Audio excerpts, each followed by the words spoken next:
We are back with 94 days until the start of the college basketball season, and number 94 team in our countdown is the College of Charleston Cougars. But before we get into everything about Charleston, make sure to follow Hoop Scoop Media on Instagram, Twitter, and also make sure to subscribe to us on YouTube and turn those post notifications on. That is what really helps you stay dialed in on whatever we're putting out, and it also helps more people reach us. So yeah, good all around. Just yeah, and it'll really help you get notified whenever our top 100 countdown videos drop. So yeah, with that being said, oh yeah, also follow Luke at College Hoops Outlet on Instagram, at CHO Talks Sports on Twitter. But yeah, let's get into number 94, Charleston. Another team with a head coaching change. We've had a few of those so far in the top 100 countdown in just our early stages. A few coaching changes so far, but yeah, Charleston, they had been doing pretty good under Pat Kelsey's leadership, and he took the Louisville job after last season.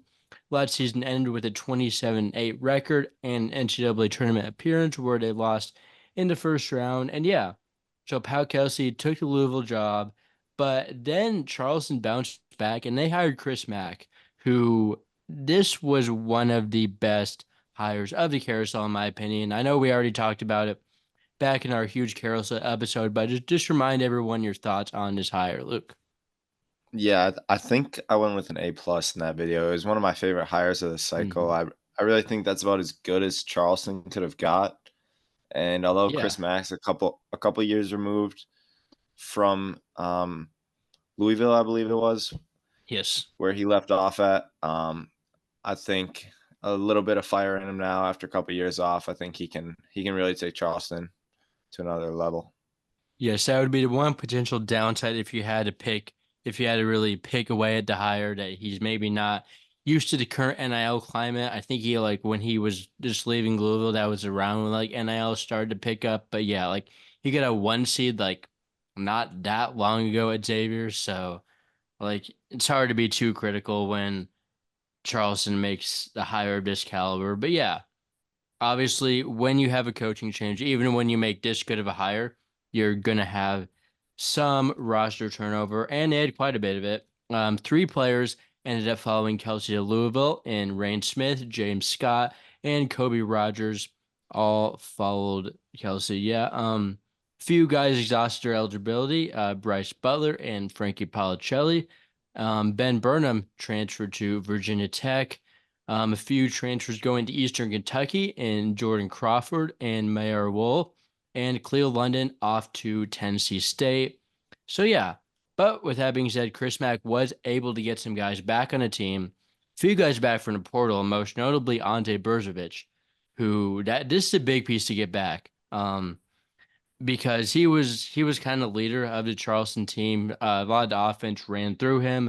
Very skilled big man. Can really finish around the rim, and yeah, really at high usage rate, good passer. So what are your overall thoughts on Berzovic and just overall like Mac just bringing it back? That was huge. Yeah, being able to bring him back was big. He obviously entered the portal and then returned. I think he's primed for a big year. I think he was around 21, 22 minutes a game last year, and I think that'll increase now with some of the guys gone. Just a solid rebounder, and he can score as well. Averaged 12 and 6 last year, playing about half the game. Yes, yes, very skilled. And honestly, I think it was the for the best he came back. I don't really see him as a high major player, even though he's very good at the mid major level. I think he would get a little bit exposed at that athletically if he were to like go to Louisville, for example. And I never really saw that. Like, I feel like there was never really a ton of buzz for him to go to Louisville, but I think he's perfect at Charleston. It's a perfect middle ground where he can really his skills can just dominate, and he still has very good size. Yeah, just good fit for both parties. CJ Fulton, also a returner.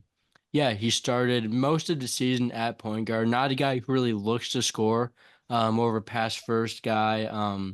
Yeah, had a good assist rate though, about 27%, and is good on defense. Brings that, and also he's also a decent 3-point shooter. Again. Not your first scoring option. Doesn't really look to score, but definitely knock down a three when you need him to. Yeah, I like him to start again this year. They have some skilled guards Mhm. that they bring in, but I think he's content being that pass first guy, and he'll get the scores, open looks. Yes, Evan Kilminster, a backup guard who was not really in the rotation last year, but I believe has 3 years of eligibility left. He also withdrew his name from the portal and did return to Charleston per their roster. But yeah, Chris Mack really hit the portal as one would do when he lost so many players on the team, and he got some really big additions. Went from all over, yeah, really got additions from all over the country, but one addition he didn't even go outside the city for, and that was picking up AJ Smith from the Citadel. I believe that's in Charleston. I might be wrong on that, but I'm like pretty sure I'll it's I'll trust you on it. yeah, it's at least somewhere down that area if it's not exactly. I think it is though. But yeah, either way, Smith had a huge breakout year, averaging over 16 points per game last year. I think he only averaged like 7 or so as a freshman. So yeah, he was a big volume guy, but had decent efficiency considering how high his volume was. And yeah, not a huge shooter, but again, went only made 3 3-pointers as a freshman and made 35 this year. So you would only think that number would continue to go up in the future. So yeah, big get, 2 years of Yeah, eligibility left. That was a big one. and he can score very well inside the arc, so I don't have a problem with about one make a game from three. Um, I like their other guard coming in better that I have projected to start, but it's also nice. I think all their key transfers have 2 or more years of eligibility, Yes, so Max yes, building for the future. yes. If Darren Boyd is that who you were referring to, I Yeah. think he only has 1 year left. I think. Okay. I had I him don't down as a know. junior. That might be on I'm my not end. exactly sure his eligibility. I think he might have been like JUCO. Um, I don't think he has more than 1 year left, but I'll fact check that real quick. Um, Yeah. I mean, while you're looking at it, I'll just kind of go through it. 18 points a game at Lipscomb last year. Um, Not very high volume on the threes, but shot 44%, 40 for 91 on the year, and gets to the rim pretty well. And then also a great catch and shoot guy. I think he leads his team in scoring overall when it's all said and done. yes, but yeah, I believe he has 1 year left. Was actually NAIA for a few years. I did not even know that, but yeah, he was Gotcha. really good. He was super efficient. I believe he is coming off an ACL tear, which is why he was out for the last little chunk of the season. I'm not sure if that'll be something that will continue to affect him into the season, but yeah, another guy similar to Smith, not really an on-ball guard, but can really score off the ball, can score from all 3 levels. So yeah, good piece to stay at a similar level coming over from Lipscomb. And yeah, Mac also got a lot of international guys from college, but one of them was actually his former team in Xavier with Lazar Djokovic. Um, Big man that didn't see a ton of action at Xavier was not great, but he did start the last 3 games of the season, which definitely sticks out. Um, yeah, and he was playing good in those games, so I think you like, and he was really hyped up. So Yeah, he showed promise at some points throughout the season. Just kind of your classic European big man, a good passer. And I think in our Big East conference season previews that we did like December, January, I predicted him as the breakout player, but didn't quite end up happening. I still have high hopes for him this year, especially going down to Charleston. yes, I think that breakout could be coming. I think it will be coming. Now I believe he will likely be the starting big man for Chris Mack. Yeah, and he also got a few guys from St. Louis, struck twice there with George A. Surcic. May have mispronounced that, but yeah, and Steph Van Bussel. Yeah, Surcic is more of a shooter, while Van Bussel is more of just like a paint presence. It's a typical big man. Was actually pretty good in his limited minutes last year. Yeah, neither played a ton, but I think with both of their 3 years of eligibility left, definitely excited for the future with those two. Yeah, I think Van Bussel's a guy you can slot in at times behind Brzovic and then get him ready for that role next year. And I like Sirkic. Is that what you went for I on the just, pronunciation? I Um, don't know. he's a good shooter and he can provide another option off the bench because Smith isn't Smith and Boyd aren't very high volume 3-point shooters. Yes. Another transfer with a lot of eligibility that was really good right away, despite a lower level of competition, was David Tavares from Delaware State. MEAC freshman year was on the MEAC third team and was really good to close the year out. Starting February 1st, he had 8 20-point games from then on. And yeah, he was really putting up some big time numbers in conference play.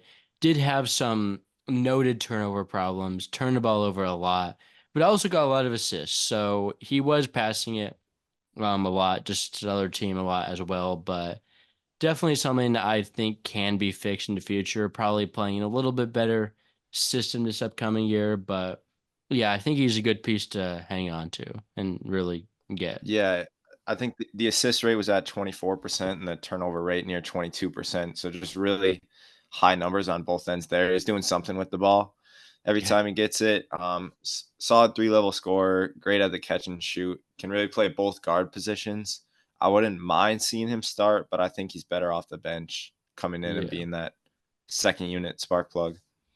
Yeah, and the last transfer that Mac reeled in was Elijah Jones from Green Bay, and I think this is actually a really good pickup that I feel like is going a little bit more under the radar than some of the other ones. But yeah, Jones had a pretty good year with Green Bay, was really good rebounder, really efficient from the floor, and yeah, really good defender. I think he can just plug and play, can get to the rim.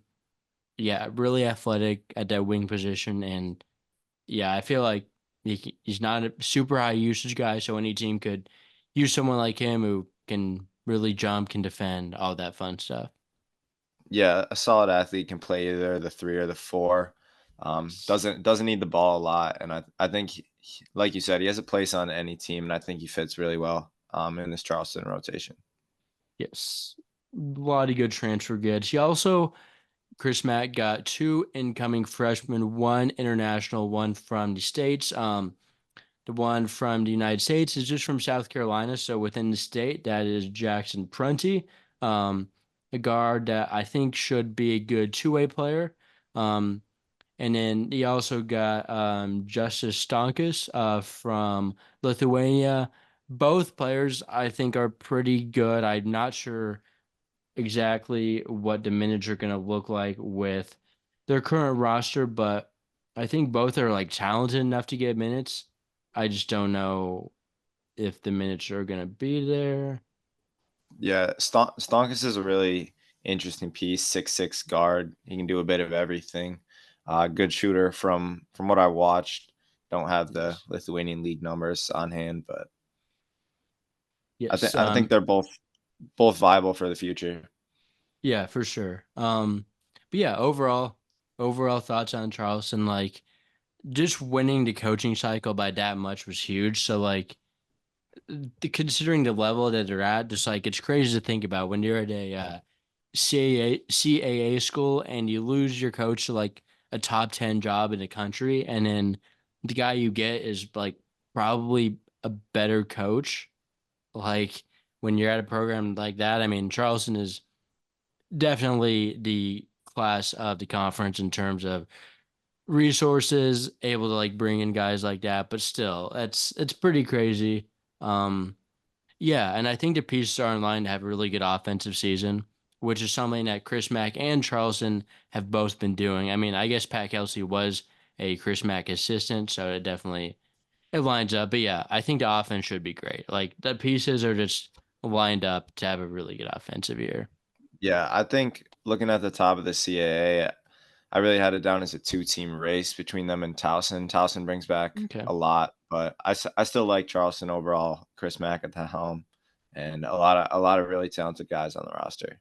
Yes, I also have them in first. I think they're clearly in first, but they're yeah. Towers, and I think UNC Wilmington might be okay. A lot of the other teams that were up top lost some big pieces, but I think it's clearly Charleston in first for me right now. And yeah, I think year one of the Chris Mack era, it won't be that much different in terms of the dominance they've had in the past 2 years under Pat Kelsey. So yeah, I mean, any more thoughts before we wrap up day 94? We preach it a lot, but all these transfers with multiple years of eligibility, look for Yes. them Yeah. not only this season but down the line to have a big impact. And I really like what Tavares, the Delaware State transfer, will be able to provide. Yes, definitely a guy to look out for, if not this year, in a few years down the road. But yeah, transfer with multiple eligibility. I think like on the All-American team, like 10 of the guys were like transfers. And most of them were like second year transfers or like third year transfers. So not that any of these guys are probably going to be future All-Americans, but just getting transfers in your system and getting like guys to play for you for a few years really helps out. And no, not that it's bad to get guys like Boyd who are probably going to be great for 1 year, but yes, also supplementing that with guys who will be in your program for multiple years has proven to be a great strategy. So yeah, 94 days until college basketball. Leave your thoughts on Charleston in the comments. And yeah, be on the lookout for day 93, Team 93.